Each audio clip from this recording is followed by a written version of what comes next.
ദൈവത്തിൻ്റെ ഏറ്റവും പ്രിയമുള്ളവരെ, അവിടുത്തെ സമാധാനം ഞാൻ ആശംസിക്കുന്നു. ഇന്ന് കർത്താവ് നമുക്ക് നൽകുന്ന ദൂത് വിശുദ്ധ മത്തായി എഴുതിയ സുവിശേഷം 19-ാം അധ്യായം 26-ാം തിരുവചനം. യേശു അവരെ നോക്കി പറഞ്ഞു, മനുഷ്യർക്ക് ഇത് അസാധ്യമാണ്, എന്നാൽ ദൈവത്തിന് എല്ലാം സാധ്യമാണ്. അസാധ്യതകളിലൂടെയാണ് ജീവിതം മുന്നോട്ട് പോകുന്നത്.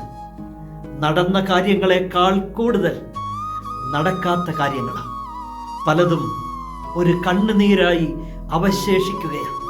നടക്കാത്ത പല കാര്യങ്ങളുടെയും മുന്നിൽ നിരാശയോടെ ജീവിതം മുന്നോട്ട് പോവുകയാണ്. അപ്പോൾ ഈ ദൈവവചനം ഒരു ശക്തിയായി നമുക്ക് മുന്നിലുണ്ട്. എനിക്ക് പലതും അസാധ്യമാണ്, മനുഷ്യർക്ക് ഇത് അസാധ്യമാണ്, എന്നാൽ എൻ്റെ ദൈവത്തിന് എൻ്റെ ജീവിതത്തിൽ ഈ കാര്യം സാധ്യമാണ്. ദൈവസന്നിധിയിൽ അസാധ്യം എന്നൊരു വാക്കില്ല. ഇതും എൻ്റെ ദൈവം എനിക്ക് വേണ്ടി സാധിച്ചു തരും. അങ്ങനെ വിശ്വസിക്കണം, അങ്ങനെ പ്രാർത്ഥിക്കണം.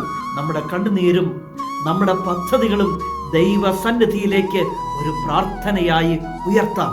മനുഷ്യന് അസാധ്യം, ദൈവത്തിന് സാധ്യമാണ്. വിശ്വാസത്തോടെ പ്രാർത്ഥിക്കുമെങ്കിൽ നമ്മുടെ ദൈവം നമ്മോട് പറയും, നിന്റെ വിശ്വാസം പോലെ തന്നെ സംഭവിക്കട്ടെ. ഒരു പ്രാർത്ഥന സകലതും മാറ്റിമറിക്കും. ഒരു നിമിഷം കൊണ്ട് അത്ഭുതങ്ങൾ സംഭവിക്കും.